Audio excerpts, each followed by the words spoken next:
I hope you all enjoyed your well-deserved summer holidays, those of you who had the chance. Um, Today's topic is torture in protest, and we want to delve into the topic of changing perspectives on survivor-led advocacy. And we will be drawing on on an example from Colombia with Mocao. Also to say this, the reason of why we're discussing this is also because torture in protest is a UATC focus area. UATC meaning the United Against Torture Consortium. And so the RCT and the consortium has been putting a lot of time on this and working on this intensively.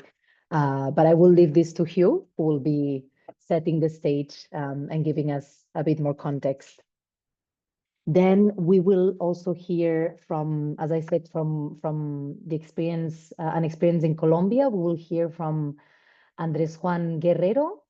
He's a survivor of eye injury during the 2021 protests in Bogota, Colombia, and member of Mocao, sorry, who will be sharing his advocacy experience with this survivor-led movement. Then we will also hear from Clarissa Lemus Rocio. She's a psychologist at CAPS Colombia, which is the center, the RCT center, who has been actively involved supporting the young survivors to organize themselves as Mocao, this movement that we will be that Andres will be explaining us a little bit more about, as well as supporting their psychosocial rehabilitation journey alongside. And then last but not least, we also have the pleasure to have Zena Spinelli with us. She's program manager, human rights, civil society organizations, and confidence building at the EU delegation to Georgia, who will also be sharing some of her reflections with us after meeting some of the Mocao members in Georgia, among them Andres. So thank you, Zena, for being able, after all, to dedicate some time today, considering that you just came back from holidays. Yes, so these are the panelists that will be sharing today with us their insights, and we will be applying the Q&A format for today's session. So this will mean that I will be posing some questions to our panelists, and at the end, we will have an open discussion, all of us, which will be moderated by Hugh. He's very good at that. And then in that space, we highly encourage you to participate and share your experiences, questions, reflections, anything you want to bring in. I can also see some colleagues from Chile, for example, who also contributed, who also have some experiences in that matter to share, I hope, who also contribute to the special section on eye injuries that I believe Hugh will be mentioning, and if not, I will also be sharing the link with all of you. And yeah, last, as always, remember that we have simultaneous interpretation available from English to French and Spanish, especially because two of the panelists will be speaking in Spanish today. So make sure to be on the right channel. It's this interpretation icon which appears on the bottom bar. So yeah, with that, I believe we can already delve in the discussion. And I will start with Hugh. Hugh MacLeod is the RCT's communication lead. And he has also been working, involved with all the UATC work on torture in social protests. So the first question is to you, Hugh. And my question is, why is torture in social protests a UATC focus area? And what resources are out there to document torture and ill treatment during protests? This is your question, Hugh. And Thanks, you know Berta. you have 8 to 10 minutes that I will be timing. Here we go. What a great question. And it's come as no surprise, actually, because I've prepared some slides to answer that question. Let's see, I hope everyone can see these. And then I go to play from the start. Okay. So, everyone seeing the slides? Yes. Great. Okay, 10 minutes, here we go. Torture in protest, changing perspectives on survivor-led advocacy. So we'll try to get into the why, the how, the what. Why is torture in protest a key focus? For the IRCT, it had been before we started our collaboration through the United Against Torture Consortium, funded by the EU, and it has also become a key focus for that project. How can torture in protest change our perspectives on survivor-led advocacy? This is a very brief introduction, so we'll just touch on a few points and hopefully it'll give us something more to talk about later on. And then what resources are available to develop that survivor-led advocacy. So, the why. Quite simply, protests are where citizens and state meet. It's a very obvious point, but I think it's actually kind of an essential one, because in the torture framework, we're dealing with state actors using violence against citizens. And in protests, there's legitimate use of force by the police, and then there's obviously the completely illegitimate use of torture, ill treatment. And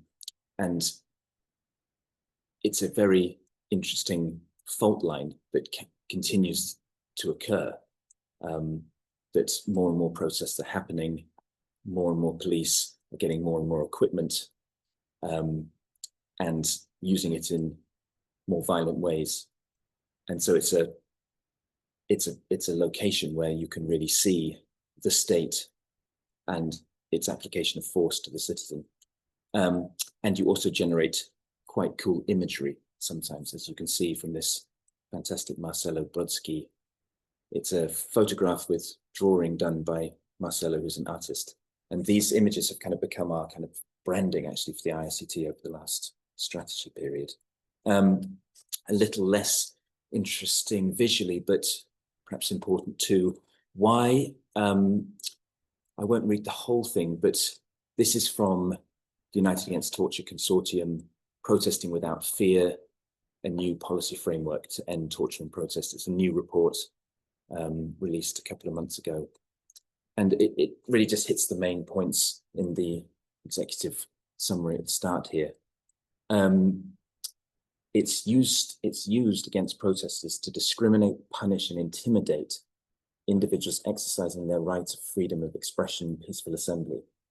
And it's an entrenched and growing problem. We identified it actually at the start of this strategy period in the IRCT back in 2020, that there was rising autocracy, rising social protests, and rising police brutality. And here's the analysis. The problem is that these incidents are rarely recognized by the state or even the public as violations of the right to be free from torture. And that lack of recognition then undermines accountability efforts and hinders prevention. So, the why? Quite simply because there are more protests being more violently suppressed in more countries, and therefore more torture and ill treatment is occurring. Second point, it's already a global rights issue. And the rather blurry photo is from the Amnesty campaign, I'm sure everyone's aware of, Protect the Protest. And there's a huge existing public-facing campaign that we can all engage with when we work on torture and protest. Third point, perhaps more cynical, but I think it's important and true. It's that this issue of torture and protest connects with the struggle for democracy, in that most protests being violently suppressed by the state are protests in favor of more representative government, against autocracy, against economic policies that continue to marginalize already marginalized people. It's therefore an attractive subject to states, Western states, particularly the EU, and other donors, in a way that other huge torture events, crises like the torture of Palestinians by Israel is not in the same kind of way. So that's some thoughts on the why. The how, now we get to the fun bit. A short video, and while it plays, please have a think about how torture and protest can change our perspective on survivor-led advocacy. Here is a short clip. They walked me to the small base they have next to the protest. On the way there, they were making sure nobody beat me because there was media.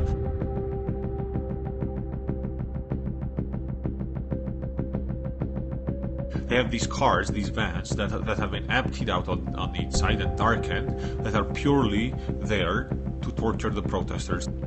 Then came the round of threats at degradation, meaning rapes of getting raped with a police baton, threats of getting beaten, how they were going to torture us in the van. But this is quite systematic. Everybody in the special forces that is around us all participate in. Anybody who just goes by feels free to just attack you, hit you, denigrate you in any way they want. They took pictures of us to send to their higher-ups as proof that we had not been let go easily.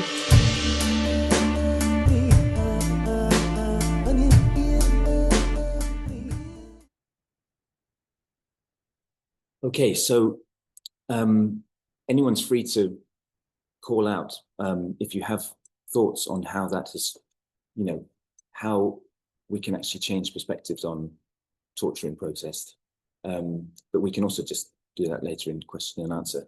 But I would suggest there's a few things there. First, there's the issue of survivors speaking out.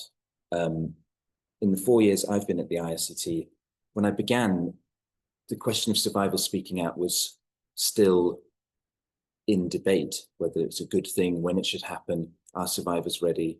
And it tended to be an issue of a person whose torture happened many, many years ago, finally getting to the place where they were ready to tell their story. And I think of a fantastic and compelling and terrible story that was told to myself and Berta and other colleagues here from Manuel Rojas, one of the first survivors to be treated by the IRCT, who told us his story 50 years after the event.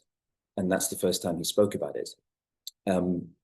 This young man here, Lazare, recorded that video actually unprompted by myself or anyone at the Georgian Center for Torture Rehabilitation.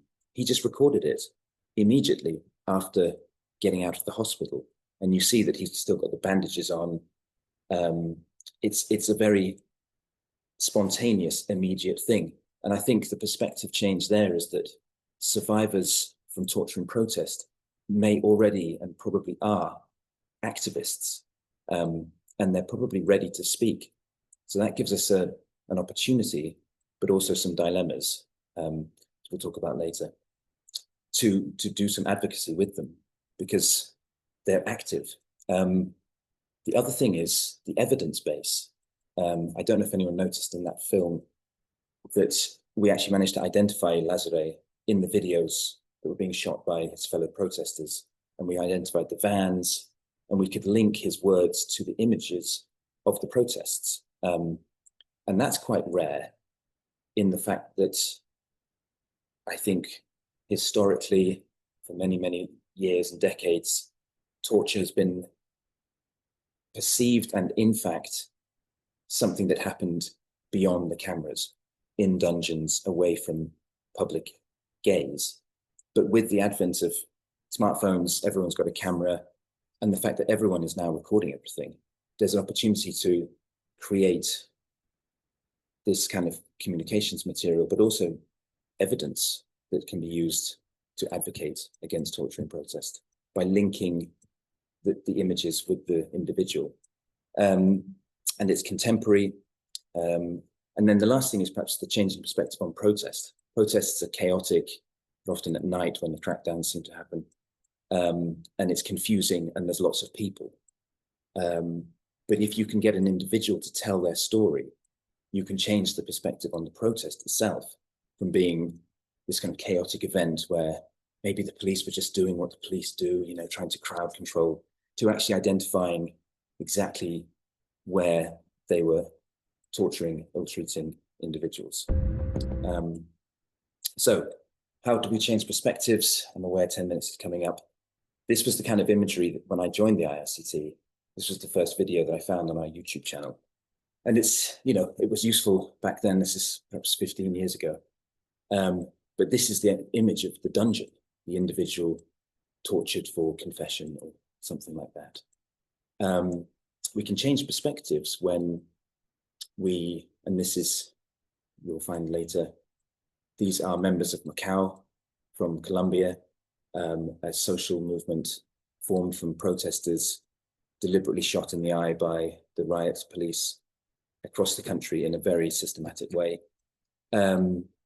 This was them in Tbilisi in Georgia, presenting their story through a theatrical piece, through a film, and through giving out eye patches to get the audience to start to feel what it might be like to actually live with the impacts of torture.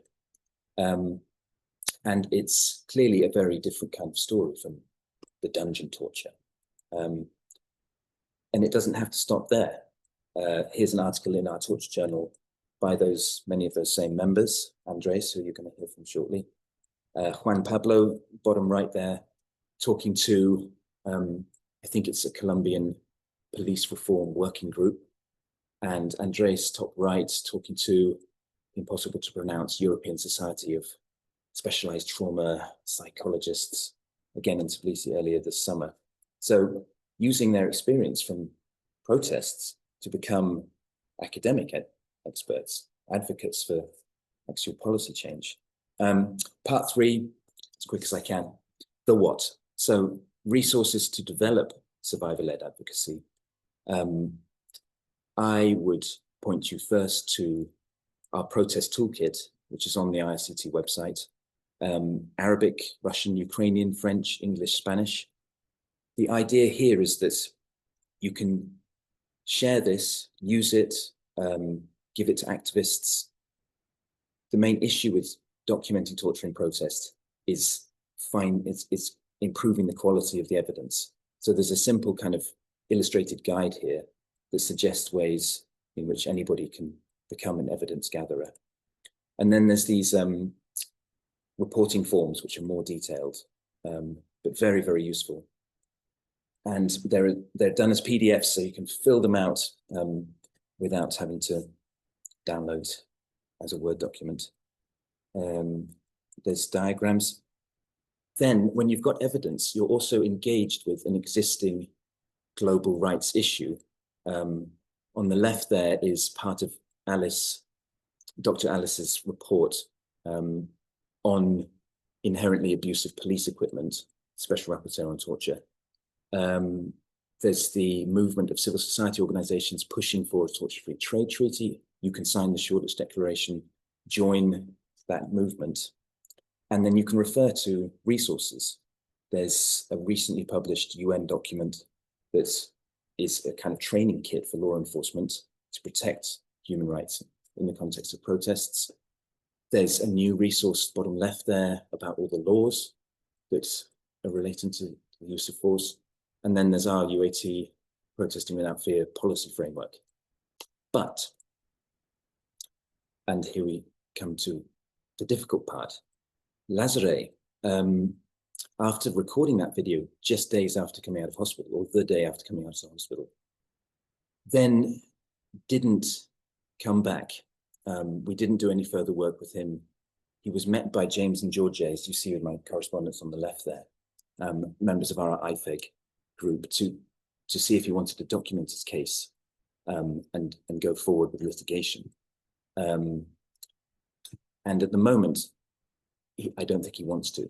So the initial enthusiasm for telling his story and demanding justice fell away somewhat. And in the right of the screen there, the same exact thing happened with a survivor from torture in Belarus, who we recorded a long interview with. This was actually him speaking in public at one of our events. And we made a long film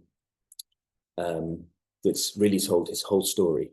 And just before we were going to publish it, he said, actually, I need to be completely anonymous. I can't put my face on this. It's become too dangerous. So there's always that difficulty of survivors becoming advocates and then feeling, actually, no, it's gone too far, the risk's too much, or I'm not even ready yet. I thought I was ready, I'm not ready. Which brings me to the last slide, which is, so the resources to develop survivor-led advocacy can come, and they are most important, I would suggest, from members in the ISCT network who have done it successfully. And here there are pictures of Anikila from CAPS, some of her staff, some of the members of Macau who you saw there in Tbilisi. And this is them training with a famous Colombian theatre director to do their piece in front of a very large audience and outside Colombia for the first time in their lives. It was a big deal. It took a lot of work and it needed a lot of time and effort, years of rehabilitation at the ISCT Center there, CAPS Colombia, where these young people were put together and they actually helped each other's rehabilitation through guidance from the member center and became advocates that way. And Macau was kind of born also inside CAPS Colombia. So that's a hopefully good segue to our next speaker, Clarissa. Thanks very much. See you later. Thank you, Hugh. Thank you for this good setting the stage and also sharing resources, valuable resources that I can see already in some participants. Faris is sharing that she's been using the toolkit already in her forensic physiotherapy work. So and also the how that you've been trying to delve a bit more. I think it's gonna be interesting to hear from Mocau's experience now, and Andres sharing his story. Andres is online now, so that's I think that's gonna be helpful in terms of getting a bit more inspired in the how. So I will now direct to my question to Andres. And I will do that in Spanish, so make sure you're connected to the interpretation. Andrés, ¿me puedes escuchar? ¿Estás por aquí? Sí, te veo. Perfecto, Sí, sí, aquí estoy. Buenos días. perfecto. Buenos días, Andrés.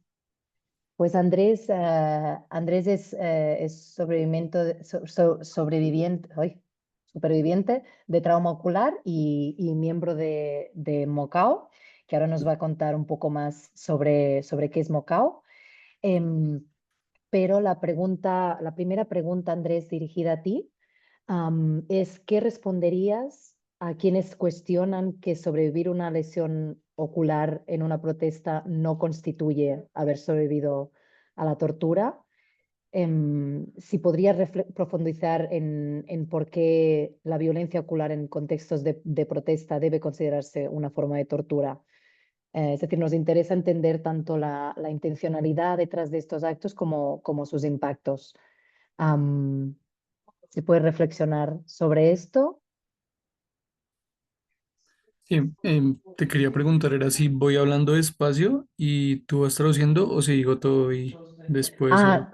No, puedes hablar normal, Andrés, porque tenemos traducción simultánea. Ok, genial.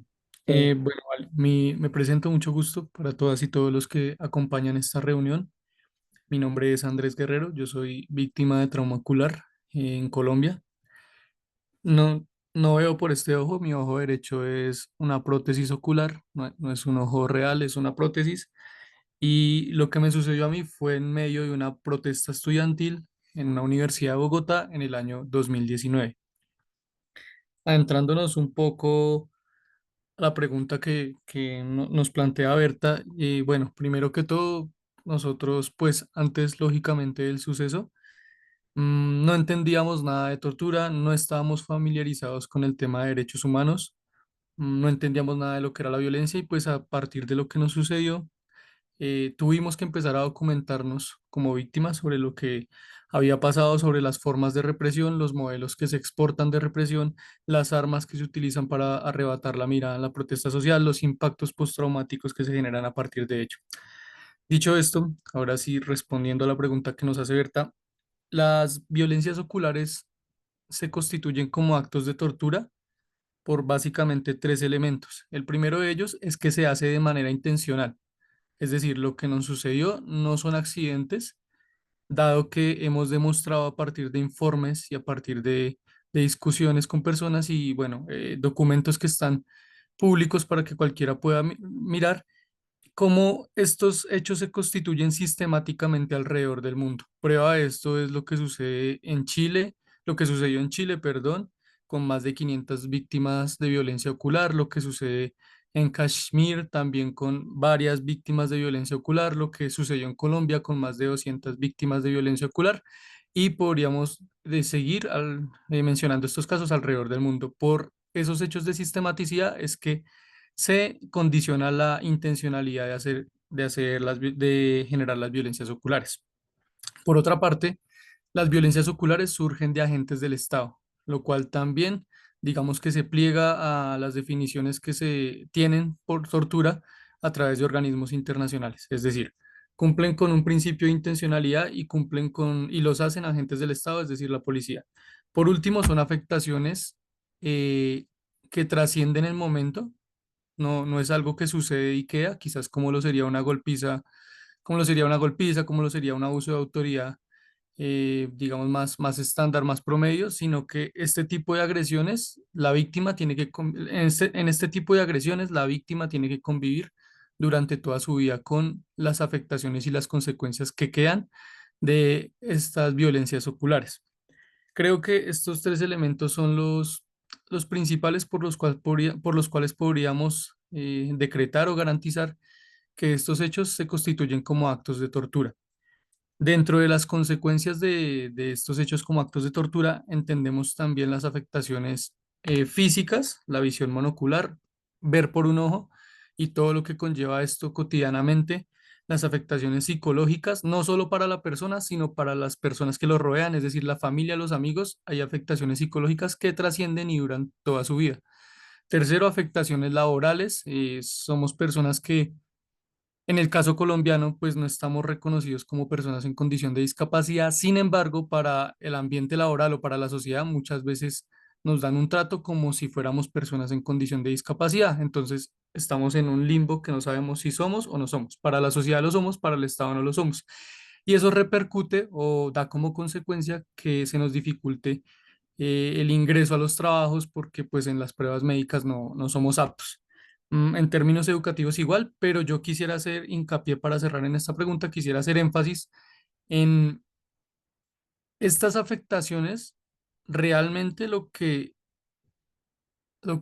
tienen como consecuencia para la sociedad, es decir, para todos los que estamos en esta reunión, es una afectación directa a la democracia. Cuando las personas salen a protestar independientemente de su orientación política y son reprimidas a tal punto de que violentan sus ojos y les quitan la mirada, esto sin duda alguna resquebraja los principios o pone en entredicho los principios de la democracia en sí misma. Esas son las afectaciones o las dimensiones por las que podríamos garantizar que las personas que somos sobrevivientes de trauma ocular somos a su vez sobrevivientes de tortura. Muchas gracias, Andrés. Em, no sé si estás pudiendo escuchar la traducción. Sorry, all the others are being able to hear the interpretation, right? Let me know otherwise if there's any problem with it. Yep, I'm hearing Pero it sí, well. ok, perfect. Muchas gracias, Andrés. De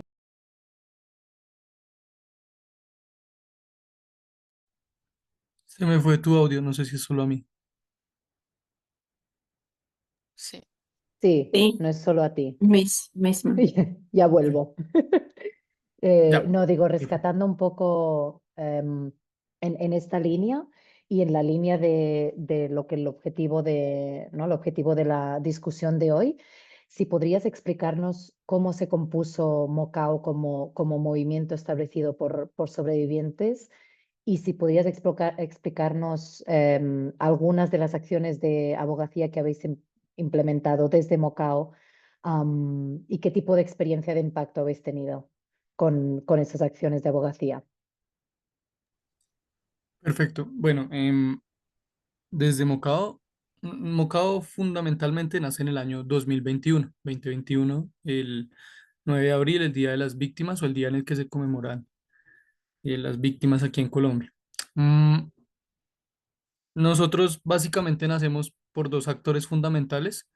Uno es por CAPS, que es el Centro de Atención Psicosocial aquí en Colombia, que hace parte del IRST, si bien entiendo, pero digamos la sede que queda aquí en Colombia atendía a las víctimas de violencia ocular de manera aislada, pero al encontrar de nuevo esa sistematicidad en los casos, es decir, que ellos atendían a muchas personas que habían pasado por lo mismo, pues empezaron a sugerir que tal vez debíamos pues empezar a cohesionarnos. Por otra parte, también nuestros familiares, nosotros estábamos atravesando pues un proceso individual propio subjetivo de superación de lo que había sucedido, pero lo que son nuestros familiares y CAPS nos motivaron a empezar a juntarnos. Quizás no aún como movimiento, pero empezar a apoyarnos entre nosotros porque el entendimiento de lo que nos sucede, es decir, solo entre víctimas podemos entender lo que nos pasó, cómo nos sucedió, cómo nos sentimos y qué consecuencias tiene para nuestra vida. Pero gracias al apoyo de CAPS, al apoyo de nuestros familiares, empezamos a juntarnos y logramos fundar el movimiento entre 5 personas inicialmente. Y después logramos pues trasladarnos a más personas.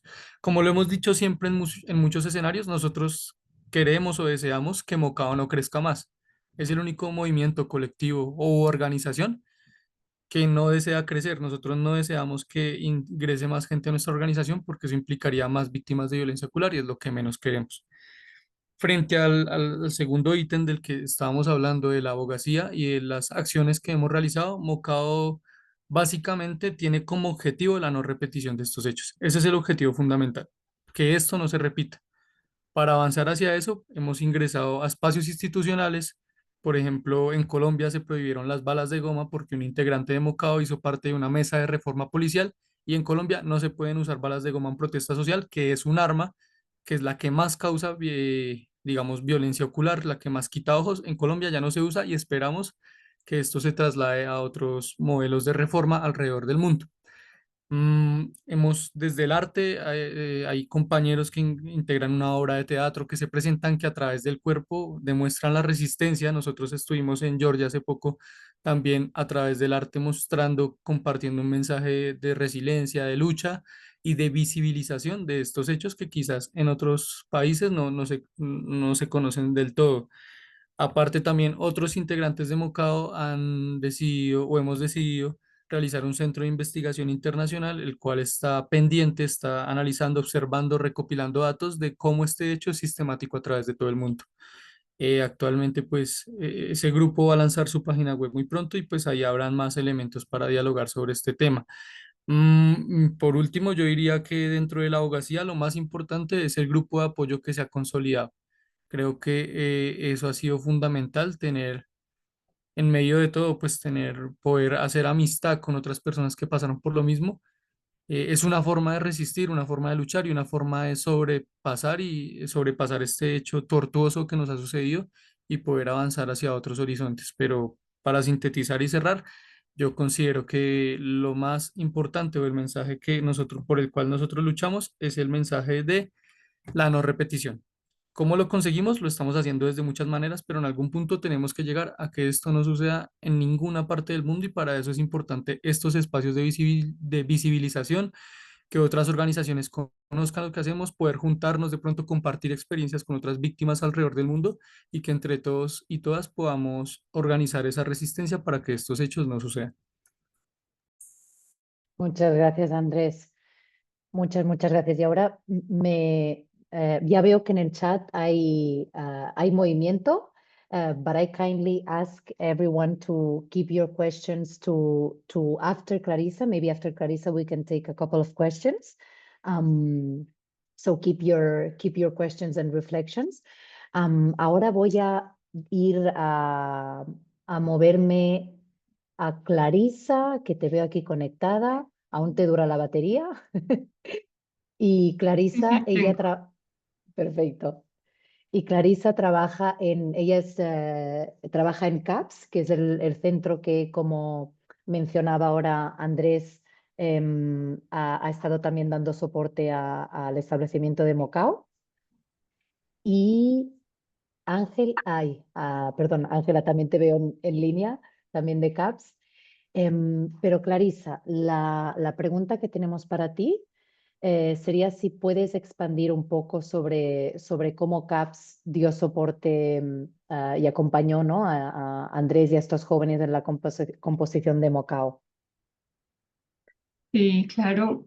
Buenos días, tardes o noches para todo el mundo. Aquí en Colombia es de mañana, entonces buenos días. Es una alegría estar en este espacio nuevamente compartiendo un poco el trabajo que realiza CAPS, que les comento brevemente qué hacemos nosotros acá. Somos una ONG que defiende derechos humanos. Acompañamos líderes, lideresas, defensores y defensoras, víctimas y sobrevivientes del conflicto armado. Nosotros tenemos la intención de hacerlo a través de terapia psicológica y médica individual, grupal, familiar, y también tenemos la posibilidad de hacer talleres psicosociales y de autocuidado en región y en Bogotá.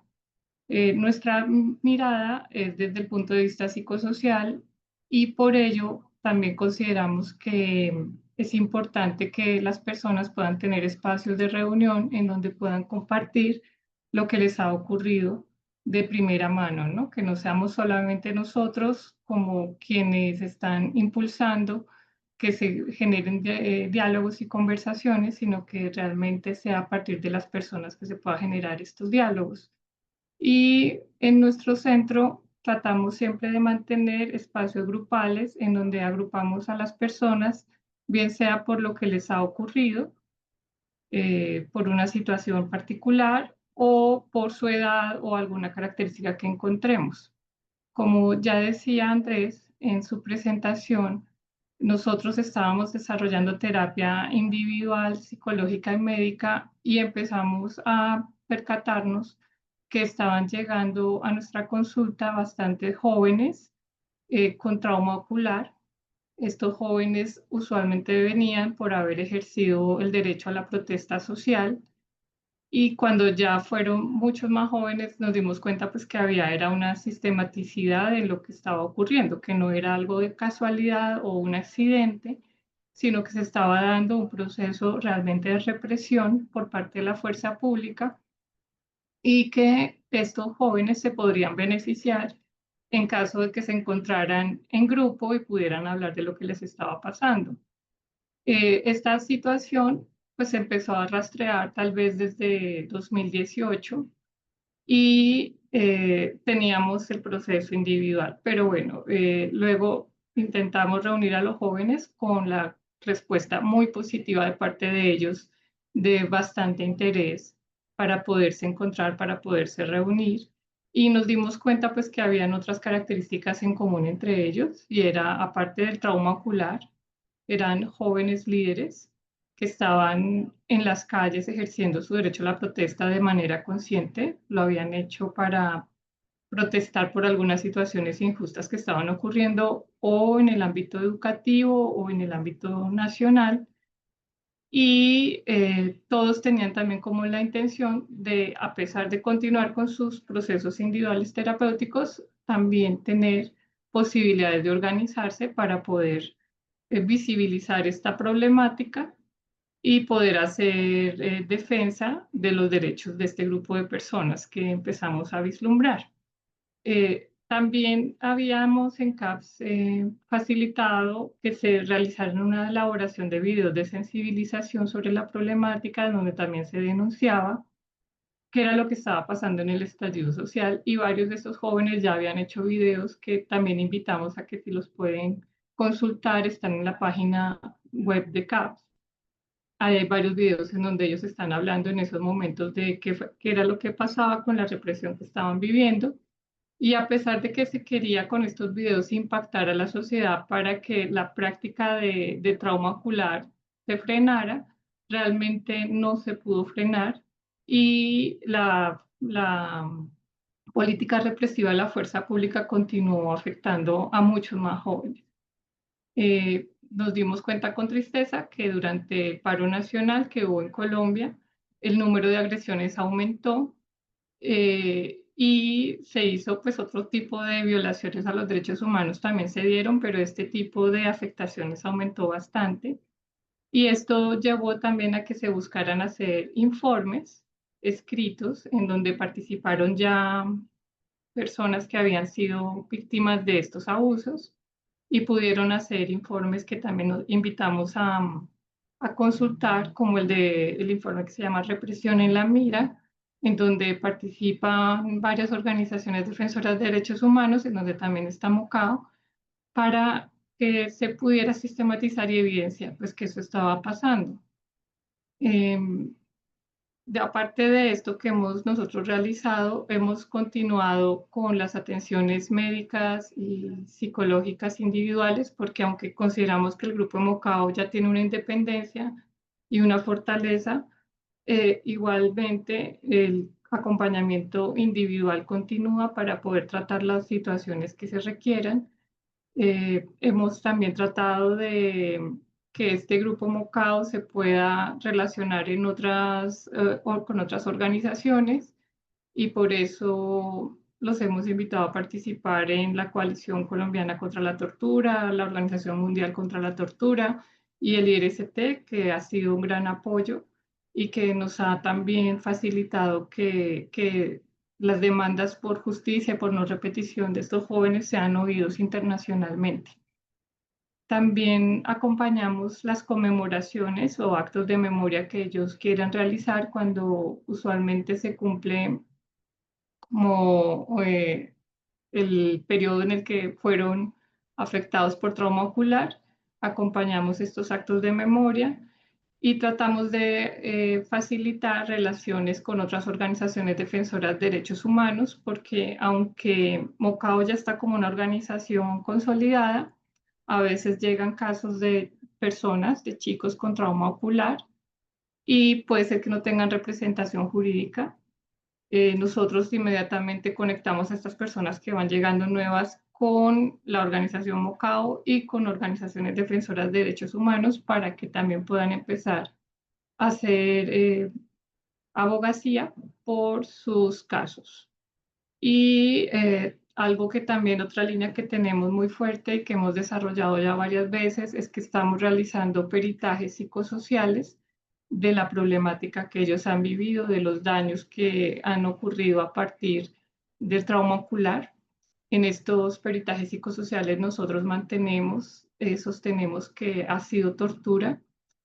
También esto lo mencionaba Andrés, como para nosotros que el trauma ocular lo haya cometido un agente del Estado, haya existido la sistematicidad, porque es que ya 200 casos no son casualidad y no son accidente, y que además deje estas huellas tan denigrantes en donde realmente ocurren muchos daños en las personas a lo largo de toda su vida. Sostenemos que es tortura psicológica y tortura física. Y por eso en los peritajes que realizamos, que también hemos defendido en cortes nacionales, damos este punto que esto nos parece que configuran hechos de tortura totalmente. Con Mocao tenemos una relación fluida, los apoyamos en lo que podemos, al punto que si se requiere que les prestemos los espacios de nuestras instalaciones aquí en CAPS, muchas veces lo hacemos, porque ellos tienen otras iniciativas, como por ejemplo han creado grupos de escritura en algún momento, en donde también escribieron un libro y lo publicaron. Entonces nosotros facilitamos como que se dé el espacio grupal y que se dé la posibilidad de que ellos se reúnan para sus diferentes actividades. Muchas gracias, Clarisa. Y desde tu perspectiva, bueno, desde vuestra perspectiva como CAPS, ¿qué tipo de impacto ven que pueden tener acciones de abogacía llevadas a cabo por un movimiento de supervivientes o víctimas en frente a otro tipo de acciones de abogacía no lideradas por víctimas? Vale, Berta, esta pregunta es muy interesante. Nos ha servido mucho de reflexión también interna en el equipo. Es muy importante que sean los sobrevivientes quienes hagan estas labores de abogacía y creemos que tiene bastante impacto positivo. De hecho, consideramos que Mocao, a partir de poderse reunir y de realizar esas actividades, han logrado redefinir su identidad, empezando primero, tal vez se consideraban más víctimas y luego ya empieza al lenguaje a convertirse a que se ha pasado a la fase de sobrevivientes y por supuesto, como ya vimos Andrés, a sujetos políticos críticos, no solamente personas que tal vez viven su situación sin ningún tipo de pregunta, sino que se convierten en sujetos políticos críticos y transformadores de su realidad. Vivir esa propia experiencia creo que da una mirada mucho más compleja de la realidad y de lo que ocurre y se convierten entonces en personas que pueden valorar en diferentes impactos todo lo que les ha ocurrido y todo lo que ha pasado y cómo se ha cambiado su vida. También, como viven la respuesta institucional, tienen que asistir a hospitales, tienen que tener algún tipo de interlocución con la fuerza pública o con entes como la fiscalía. Empiezan a ser también bastante críticos de cómo es la respuesta institucional y pueden incluso llegar a tener una visión propositiva frente a cómo se debe reformar o cómo estas políticas públicas tienen que tener cierto tipo de proyección, como de intención hacia las víctimas. Y por supuesto que tal vez identifican necesidades que otras personas que no han vivido la situación no las pueden identificar y no solamente se quedan allí, sino que pueden identificar cuáles podrían ser los cambios que se puedan dar frente a estas necesidades. También digamos que hay unos cambios tal vez internos o más personales o más de grupo, pero también hay otros que ayudan a que esta historia que la ha vivido una persona en primera persona realmente tenga la posibilidad de hacer presión social sobre lo que está pasando y entonces se generan cambios a nivel más amplio en la sociedad. Y por eso consideramos que se convierten como en interlocutores directos frente a las instituciones, como con mayor autoridad llegan a las instituciones a poder decir cómo se pueden capear los protocolos que tengan frente a, por ejemplo, la forma de hacer contención o acompañamiento a la protesta social. También me refiero aquí otra vez a la intervención de Andrés cuando nos contaba cómo un integrante de Mocao también empezó a incidir en la política de la policía para que no se usen cierto tipo de armas o más bien cierto tipo de proyectiles en las protestas sociales. Y consideramos que esto sí es una ganancia que ha logrado el movimiento y que lo ha hecho porque tiene una voz autorizada. Además, empiezan, como también ya lo dijo Andrés, a luchar por la no repetición, no solamente porque se sepa o que haya justicia frente a los hechos, sino que ha sido una bandera muy importante la no repetición porque ellos consideran que vivir este tipo de situaciones es bastante doloroso para cualquier ser humano y que no se deben continuar. Y ayudan a que la sociedad en general tenga una concientización, genere como a partir de este relato en primera persona, una concientización de qué es lo que está pasando. Entonces sí consideramos que es primordial que las víctimas se organicen y empiecen a generar este tipo de movimientos para que las problemáticas que están viviendo realmente sean oídas y que tengan una incidencia en transformar cómo se están atendiendo este tipo de situaciones. Muchas gracias, Clarisa, y espero que, bueno, que de hoy, de la discusión de hoy, también salga la inspiración, ¿no? De cómo se estableció Mocao y que el mismo modelo pueda extrapolarse, ¿no? En otros contextos. En ese sentido, no duden en escribir en el chat si quieren, si les gustaría igual profundizar más en cómo se llevó a cabo esta experiencia con Mocao y podemos ponerlos en contacto o, bueno, intentar profundizar un poco más en cómo se compuso Mocao. Pero muchas gracias, Clarisa, y Gracias. también comentar que, ¿no? Ahora comentabas la nomenclatura de sujetos políticos críticos. Y pido perdón si estoy yo intercambiando entre sobrevivientes, víctimas. Bueno, ya sabéis que, que a veces es Sí, complejo cuando se tiene que generalizar. Pero bueno, muchas gracias, Clarisa. Y yo un creo, gusto. I think we will move on to Zena before the questions, because then, Hugh, then you have the whole stage to delve into the discussion with the audience. So I will take first Zena. At the end, I can see Zena online. She's Yes. unmuting. We can No, see good you. afternoon. Do you hear me? Yes, Oh, great. perfect, Zena. It's very good to have you online. I think Yeah. Lisa connected with you while Mocao and Caps were in Georgia. Yes, it's- yes. And I'm, I mean, in almost daily contact with Leila, who I see that Great. she's also online. Ciao, Leila, Yes.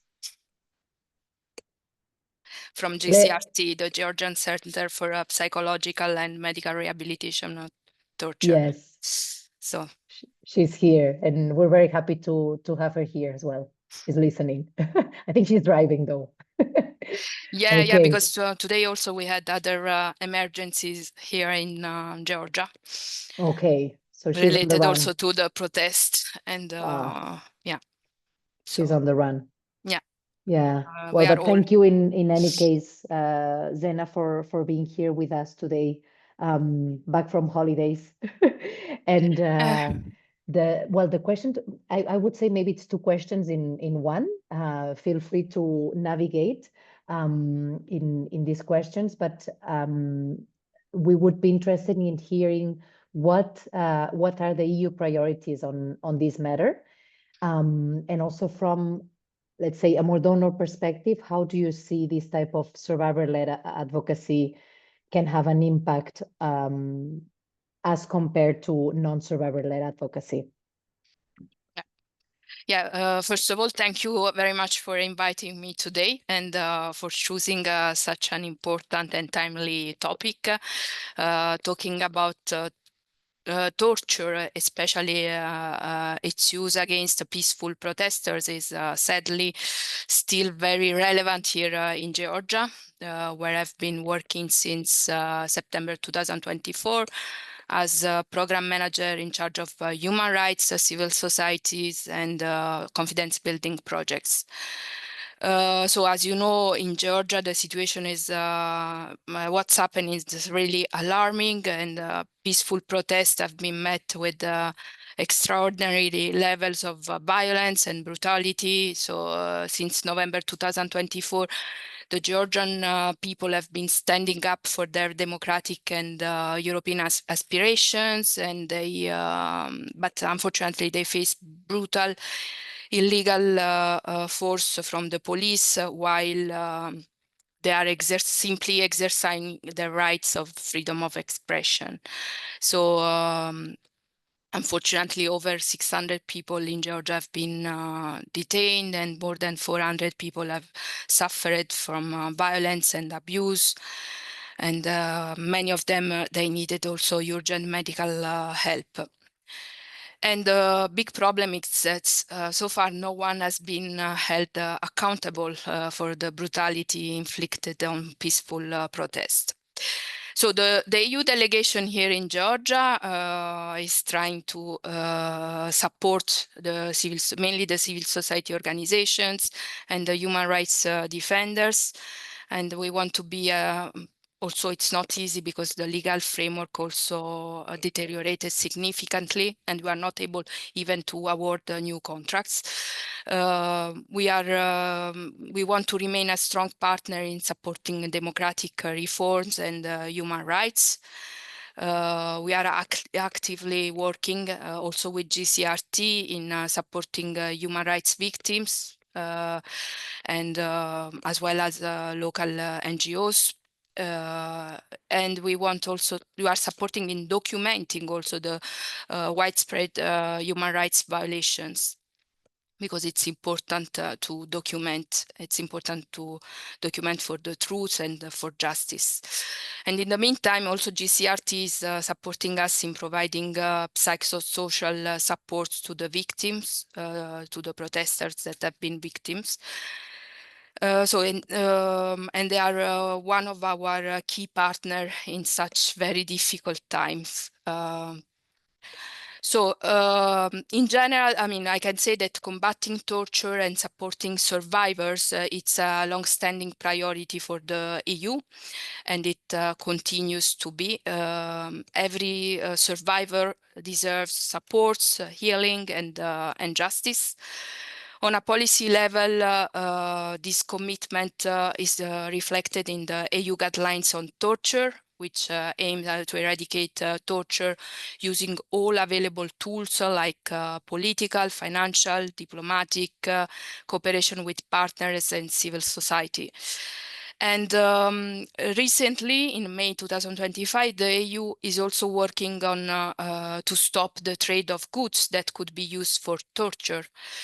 So the European Commission has proposed amendment to the EU anti-torture regulations, which is the first legally binding instrument regulating trade in torture-related goods, to address modern tactics like misuse of equipment in policing and detentions.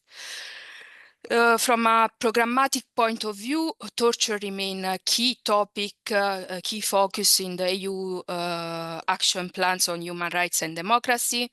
And it has been also confirmed this year as a financial commitment through the 2027 cycle. This means that we reaffirmed our commitment to approach the anti-torture efforts as a core part of our work. And I have to say that we are very happy with the initiative like the United Against Torture Consortium. And I met many representatives of them recently in Georgia, because we saw that this kind of initiative helped really to enhance solidarity, collaborations, expertise, sharing of best practices among experts from different countries.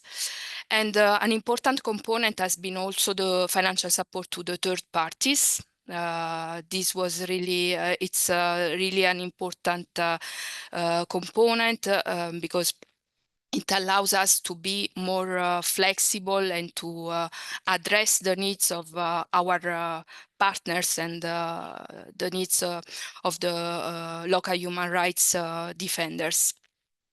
So at the same time, we also recognize that the global human rights movement is currently facing also unprecedented challenges. And so like the problem of the funding cuts and the shrinking of the civic space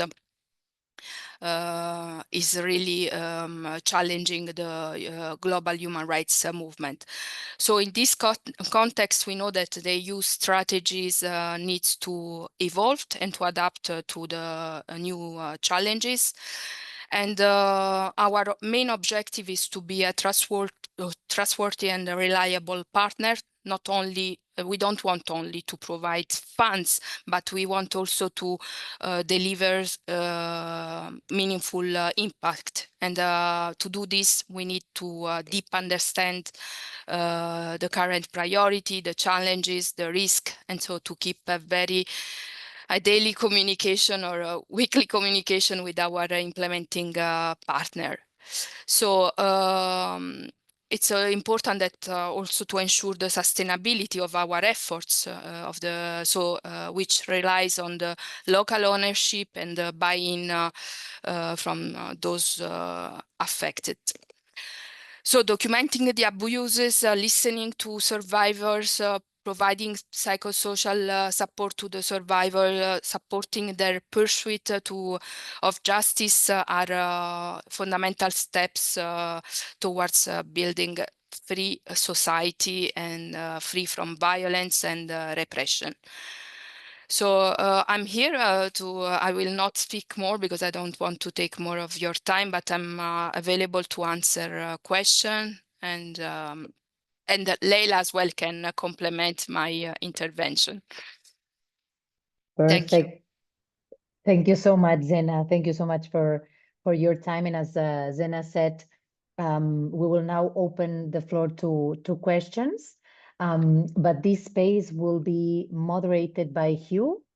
I know he's dying for it. And he has many provoking questions or reflections. So Hugh, I think we can have a good 20 minutes discussion here. Yeah, excellent. Yeah. Yes. Perhaps if I just start with one question myself, and then everybody who is interested, please just jump in, turn your mics off. It's a question for Andres, if you're still there, and I guess just needs to go through the translator into Spanish. I think it's really interesting to know, because we're talking about survivor-led advocacy. So first, if Andres, you can tell us what difference has this survivor-led advocacy that Macau has been doing now for several years in Colombia, what difference has it made so far? If you can expand maybe on the banning of certain equipment used by riot police in those protests, and maybe tell us about who have you been advocating with, like directly with the police, directly with the president, where have you been speaking? And yeah, what difference do you think it has made being a survivor yourself and Macau having this movement of survivors rather than just, regular, a lawyer coming to talk about the legal framework or a doctor coming to say, yeah, this is the impact of an eye injury. If you're there, Andres, if you can expand on that a bit, I think it would be really interesting. But no, he's here. I'm Yeah. writing with him. I'm not sure if he's getting the translation, Andrés, así que te voy a traducir la pregunta. Gracias. Sí, Hugh pregunta que si nos puedes decir qué diferencia o impacto ha tenido las acciones de abogacía de Macau, sobre todo con quién habéis estado abogando, ¿no? Con la policía, gobierno, y qué diferencia crees que ha hecho abogar siendo un grupo de víctimas en vez de, por ejemplo, un profesional como un médico, un abogado o parecido. Creo que la diferencia fundamental radica en que, como lo decía Clarisa, primero éramos simplemente víctimas, es decir, cualquiera de los que está en esta sala, pues lógicamente defiende los derechos humanos, pero pues tiene un ámbito de vida de otro estilo, vive su vida de otro estilo. En el momento que nos sucede esto, es una condición que nos atraviesa para siempre. Entonces, digamos que los médicos o los psicólogos tienen su parte teórica, conceptual, su carrera, sus fundamentos propios que han estudiado durante mucho tiempo, y eso es muy válido para dar aportes. Sin embargo, considero que las víctimas, primero, viven en carne propia todos los efectos de lo que sucedió, Y aparte, en su abogacía, en su intento por ser sujeto político, se documentan de esa parte teórica que les faltaba en un principio. Entonces, esa síntesis, esa unión entre lo teórico y el vivir en carne propia, hace que cuando uno hable de este tipo de cosas lo haga con eh, quizás muchos más elementos, no digo que mejores o peores, sino que lo haga de una manera que atraviese una dimensión del sentimiento y del pensamiento a través del sentimiento. Para no irme a largas, ¿cuál es la diferencia entre la abogacía como tal que hemos realizado desde víctimas? Pues que nosotros podemos mirar a los policías a la cara, podemos hablar desde lo que nos sucedió y traspasar, digamos, esas reuniones que casi siempre se hacen de manera técnica e intentar apelar a lo empático, intentar apelar a lo que sienten las víctimas, intentar apelar a esas dimensiones democráticas de por qué era necesario quitar las balas de goma, de por qué, por ejemplo, esto, y es lo que recalcamos en varias reuniones, lo que queremos hacer énfasis es que cuando nosotros, o digo nosotros hablando en plural, pero realmente un miembro de Mocao, cuando ese miembro de Mocao dentro, junto con otras organizaciones, decide prohibir las balas de goma, lo hacemos para cualquier tipo de movilización. Es decir, no hay más balas de goma ni cuando se moviliza la ideología derecha ni cuando se moviliza o protesta la ideología izquierda. Lo que queremos en el fondo y lo que hacemos es aumentar la democracia en tanto cualquier persona que salga a protestar independientemente de su orientación política no va a ser agredida, al menos con estas armas, ocularmente. Entonces considero que como víctimas podemos dar esa dimensión humana y podemos apelar a esos sentimientos y a esas emociones y en últimas nos da, digamos, mayores posibilidades para dialogar sobre este tipo de temas que pues nos conciernen y nos afectan y nos atraviesan directamente.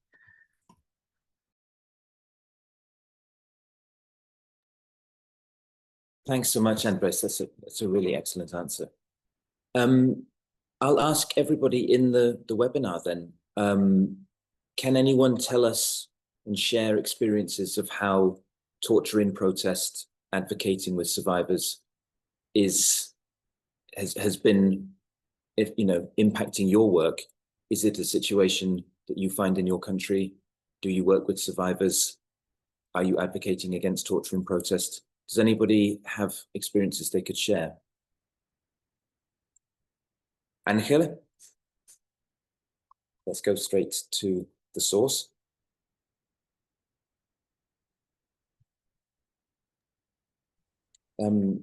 Please go ahead, Angela. Ya puede hablar Ángela. ¿Sí me escuchan bien? Va. Sí.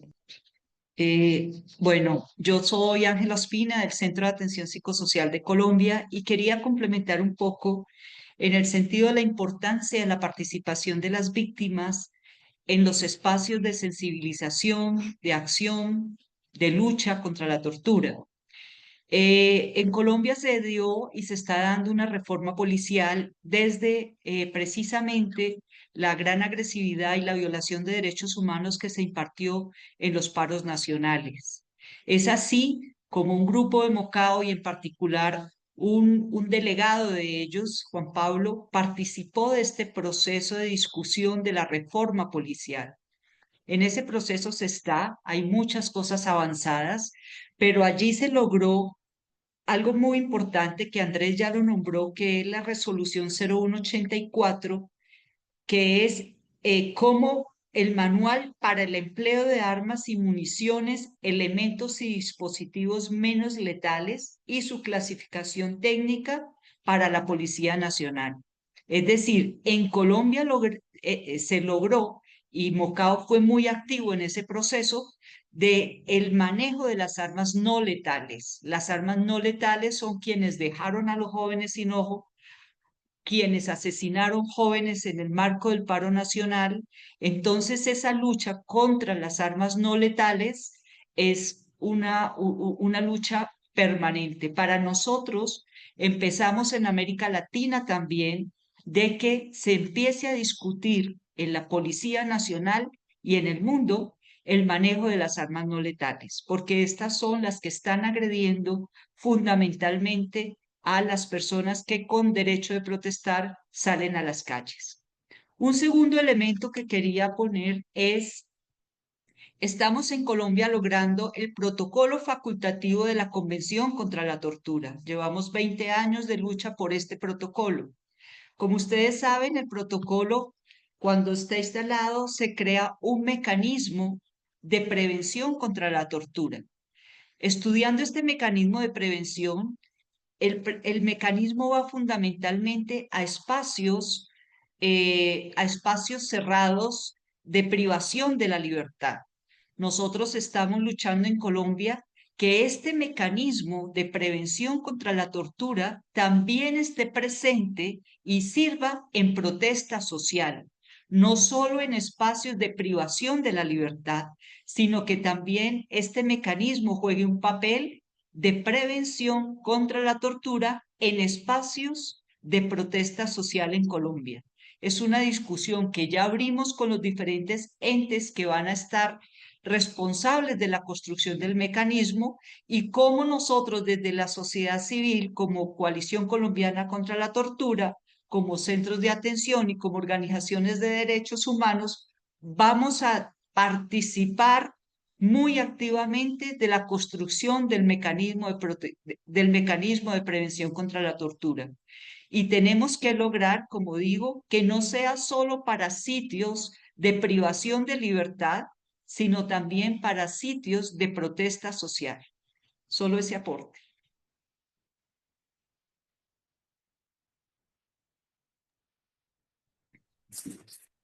Thanks so much, Ankala.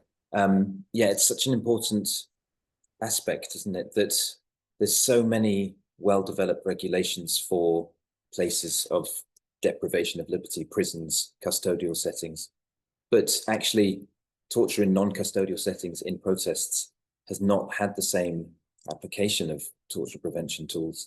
And so, you know, if we're working on this, we're also all being at the forefront of a really important policy change that we can contribute to. Clarissa, would you like to go ahead?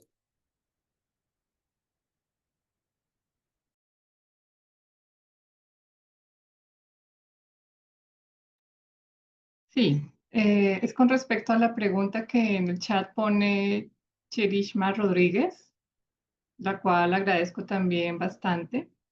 Nos pregunta cómo hacer que la gente del común, el ciudadano que de pronto no está tan enterado sobre lo que pasa con respecto a la tortura, tal vez pueda estar más informado con respecto a lo que está ocurriendo. Y ahí también quería comentar algunas de las experiencias que CAPS ha desarrollado llevando a cabo conversatorios sobre temáticas que no son fáciles de abordar con la población en general, como por ejemplo las recomendaciones que Naciones Unidas nos ha dado con respecto a la violación de derechos humanos en Colombia. Ellos sacan unas recomendaciones, una cartilla, y realmente son documentos más elaborados para abogados o para personas que estén realmente interesados en la temática.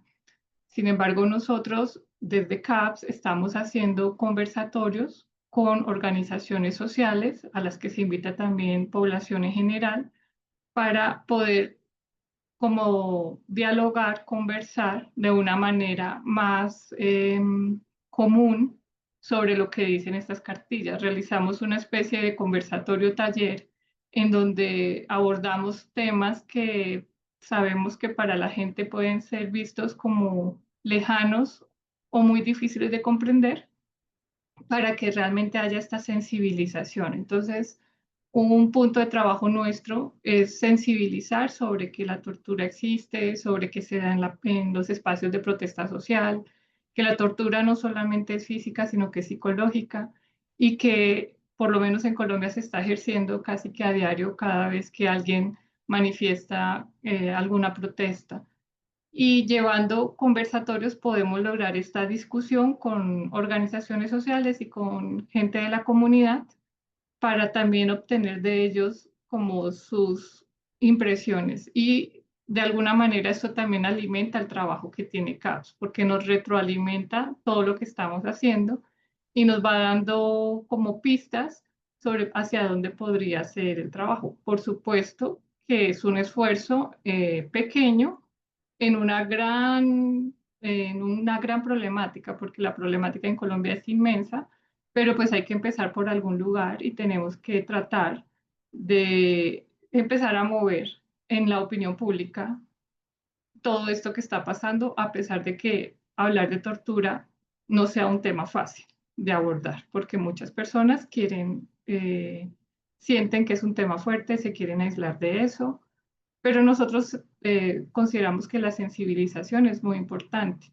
Y ahí me uno un poco con lo anterior que también mencionaba Andrés. A estos conversatorios usualmente invitamos a personas sobrevivientes, porque la voz de estas personas sobrevivientes tiene una mayor capacidad de llegarle a la gente que la voz de las personas que estamos trabajando teóricamente sobre el tema.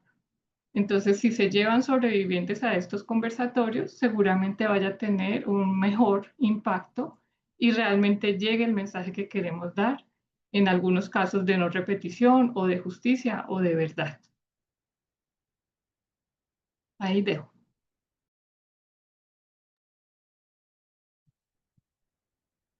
Thank you so much, Clarissa. Yes, perhaps I would just take on that point as well, that one of the ways I try to understand raising awareness of torture is if my mum can understand things. And I tried to explain what we were doing with Mokau and CAPS and Georgia to her a few different times. And then I realized I could just show her the eye patch, even like put it on myself, and ask her, you know, why should many young people in Bogota have to wear eye patches now? Yeah, and that really got her to understand, you know, that actually, why are they having to wear eye patches? It's because the police targeted them with these rubber bullets, you know, to leave them with this injury, to punish them for going to protest. It was a very quick and simple, but very effective way to raise awareness. And I found that when going around at this storytelling festival, where if you start talking about torture from a legal perspective, you've lost the audience completely. But if you go around giving out eye patches and asking, you know, will you put this on? Will you come and find out why some young people, many young people, have to wear an eye patch for the rest of their life in Colombia? Then it's, you know, it really connects, keeping it as quite as simple as possible. I wonder if we could connect with our colleagues from Chile. I'm just seeing if she's still there, or perhaps Jose Guzman, if you're there, or our colleague in Chile. Hola, buenas tardes. Tania. Buenas tardes. Buenas tardes. Bueno, en primer lugar, saludar el trabajo tremendo de CAPS, a Ángela, Clarissa y a quienes representa a la gente de Mocao. Me parece que es una lucha tremenda. Desde Sintras, al igual que en CAPS, también hemos estado haciendo un apoyo psicosocial a nivel individual, familiar, grupal, pero en los últimos 4 años, y a partir del estallido social, un alto énfasis en el apoyo jurídico. Y actualmente, y a propósito del estallido social del 2019, se está realizando un juicio en contra del alto mando, porque respecto a la protesta social nos parece fundamental la justicia respecto de aquellas personas que fueron gravemente violentadas, traumas oculares, atropellamientos a los jóvenes que se manifestaban en la protesta social. Sentimos que la justicia es el elemento de prevención más importante para evitar que las fuerzas policiales en distintas partes del mundo sigan cometiendo ese tipo de atrocidades con quienes se manifiestan, con aquellos que expresan el derecho a la protesta social. En nuestro país, afortunadamente, existe un programa que se instaló desde el Estado, que se llama Pacto, que atiende a quienes fueron víctimas del trauma ocular en nuestro país más de 460 personas en menos de 3 meses fueron víctimas de esta grave agresión, algunos con pérdida de ambos ojos. Y no solamente con balines de goma, también con perdigones, balines de metal, con escopetas lanzagases, todos los implementos que usa la policía militarizada en este caso, siempre en el tercio superior de las personas que se manifestaban. Yo siento que lamentablemente para nuestra región, para América Latina, esto no termina aquí. Y la lucha nuestra es para evitar que precisamente esto siga ocurriendo. Pero ya en el 2019 nos alertaban algunos investigadores, abogados, sociólogos en general, que en muchas partes del mundo hoy día se están generando el andamiaje legal para detener el avance de las personas que se pronuncian en la protesta, en las calles, en estas convocatorias masivas de la gente. Y es contra eso también que uno tiene que dar estas luchas de incidencia. Quisiera compartir también otra forma que hemos usado para incidir en la población y en la autoridad política. Implementamos, gracias al apoyo también del IRCT, un programa radial que lo tuvimos durante 4 meses, una vez a la semana, Radio Universidad de Chile, con anclaje en Internet, por lo tanto con la posibilidad de difundir a nivel nacional e internacional los contenidos de quienes participaron. Asistieron académicos, juristas, diputados, senadores, las propias víctimas y familiares. Todos los esfuerzos sirven para sensibilizar a la población de que primero, que la protesta es un derecho y que el Estado no puede seguir agrediendo a la población como lo hace en las manifestaciones sociales. Tenemos un largo camino por andar, ese es el desafío y en eso estamos. Eso, gracias y felicitaciones a CAPS.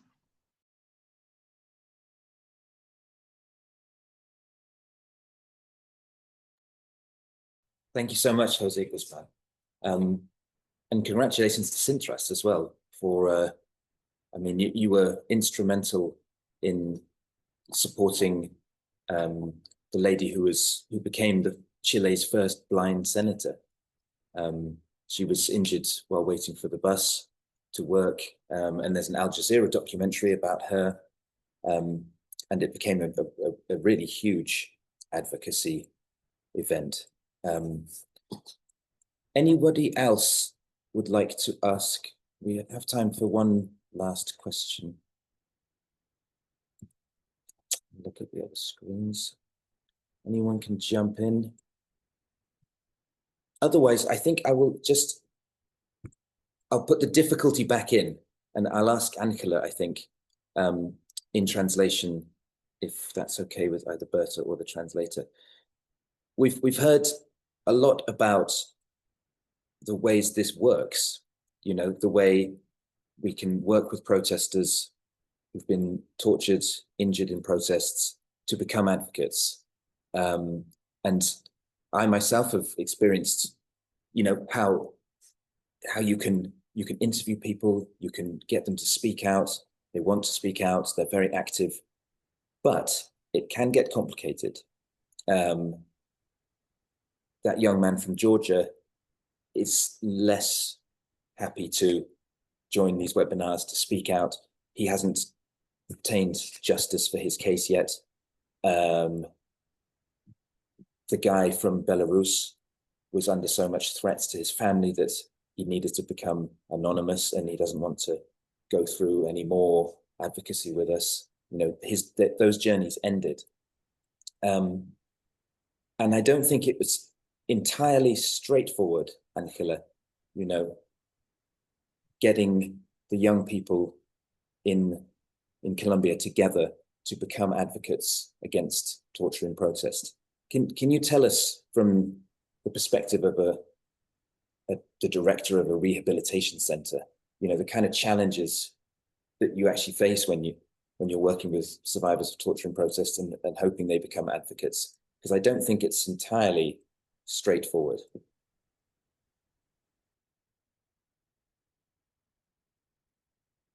Sí, Hughes, gracias.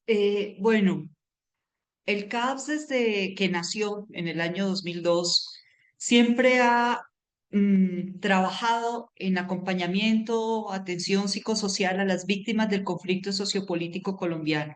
Colombia es un país de guerra desde hace más de 6 décadas y en ese marco desarrollamos nuestro trabajo. Es así como los diferentes espacios de atención psicosocial, no solo individuales, sino también grupales, terapéuticos, de encuentros, de acuerdo por afectación, como decía Clarisa, por edades, nos llevó a entender que las víctimas tienen la palabra, que son las víctimas quienes deben también organizarse para defender sus derechos, para exigir sus derechos, para exigir su reparación. También, primero que todo, para entender qué les pasó y no solo a él o a ella, sino a un número de personas, cuando los reunimos por afectación, a los jóvenes de Mocao estaban en atención individual. Los reunimos en colectivo y ellos se dan cuenta que no solo me pasó a mí, no solo le pasó a Andrés, no solo le pasó a Juan, no solo le pasó a Sebastián, no solo le pasó a Antonio, sino que se reunieron y se dieron cuenta que eran muchos los jóvenes afectados por el estallamiento ocular. Cuando ellos identifican esto y entienden no solo a mí, sino esto es sistemático, y los llamamos a hacer esas terapias de grupo en un inicio, terapéuticas, y luego decimos, bueno, ¿para dónde van? ¿Ustedes qué quieren? Y escuchamos la voz de ellos, la exigibilidad que ellos tenían de derechos, de reparación, de informarse de por qué tortura, como dice Andrés. Ellos no identificaban su afectación como tortura y empezamos a profundizar entre todos, a investigar entre todos cómo soportamos esto como un hecho de tortura. Y nos rodeamos también de organizaciones de derechos humanos que llevaban sus procesos jurídicos. Y a esas organizaciones de derechos humanos que llevaban sus procesos jurídicos también les dijimos a los abogados, ellos tienen la palabra principal. No son ustedes como abogados ni nosotros como equipo de acompañamiento psicosocial, sino ellos deben tener la palabra principal. Y es así como los impulsamos a los diferentes espacios de socialización, a los diferentes espacios de visibilización y conforman su movimiento que fue invitado después a todos los espacios políticos de este país. Y eran ellos quienes expresaban de la mejor manera, desde sus sentimientos sobre todo, la pérdida y lo que habían sufrido y lo que estaban exigiendo como derechos y reparación.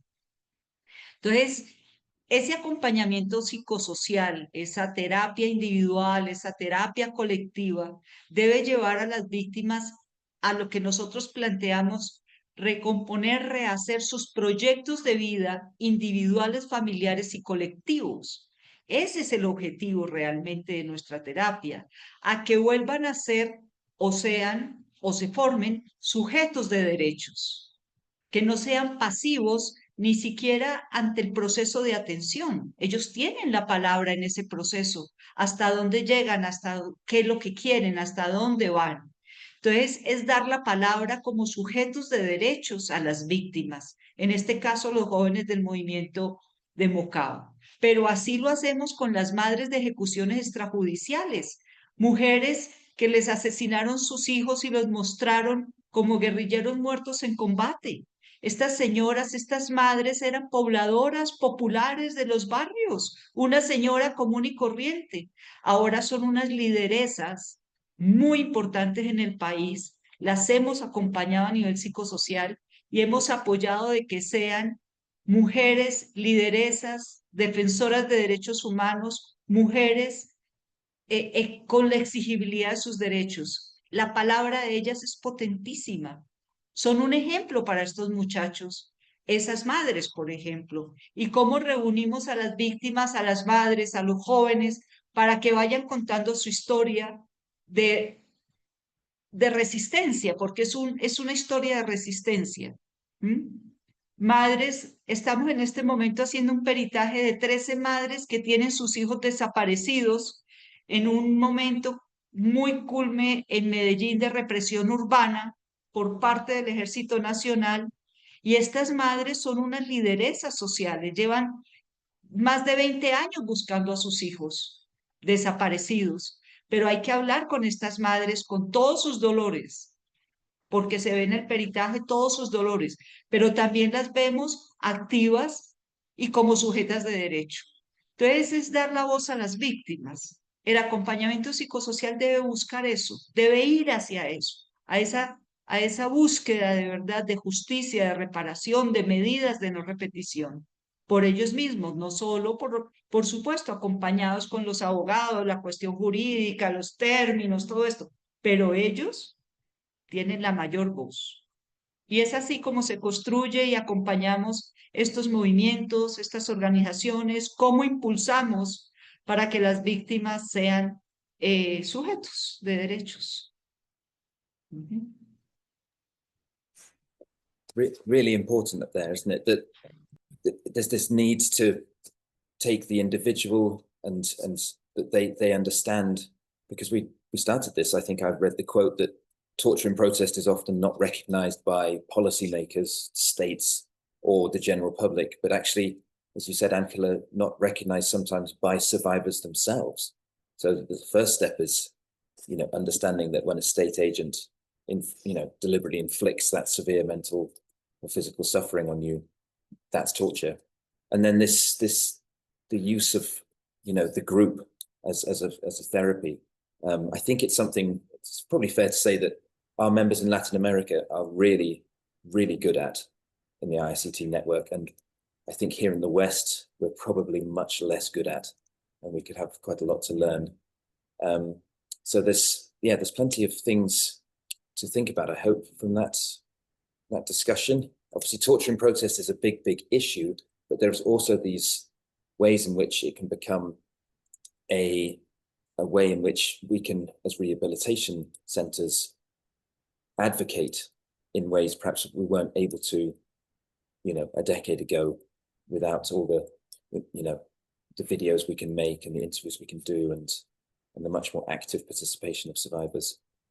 So I think I'll pass it back to Berta, but I think that is time up in terms of our discussion Exactly. today. Time is up. But yeah, we thank all the speakers. Gracias a todos los que se han conectado hoy y sobre todo a Andrés, Clarissa, Zena, and Hugh, obviously, por vuestro tiempo, for your time. I don't know which language to speak anymore. But yeah, it has been very interesting, and I think it's good if we can continue to build on experiences that are kind of are on the agenda, but also continuing the momentum to continue inspiring other experiences in other parts of the world. And just to remind you, we have a poll now on screen that it's important for us in terms of understanding if these spaces are useful or not. And we remind you that the next webinar will be in September, and that one will be drawing on the evaluation that we had on the Livelihoods project. So that will be going back to this other focus area of that IRCT has been supporting members on, which is integrating the livelihoods into rehabilitation. And we will be sending out soon the invitation. But thank you, all of you, again for connecting. We hope to see you again in the next meeting in September. And yeah, thank you for prioritizing your time today. And have a good evening or afternoon or morning, whatever you are, depending on where you are. Hasta luego, muchas gracias. Muchas gracias, Andrés. Muchas gracias, Andrés. Muchas gracias, Muchas y fue gracias. buena las Hasta luego. participaciones y escuchar. Gracias, Gracias, chao. Neris. Hasta Qué luego, bueno verte, gracias. Neris. Sí. Adiós.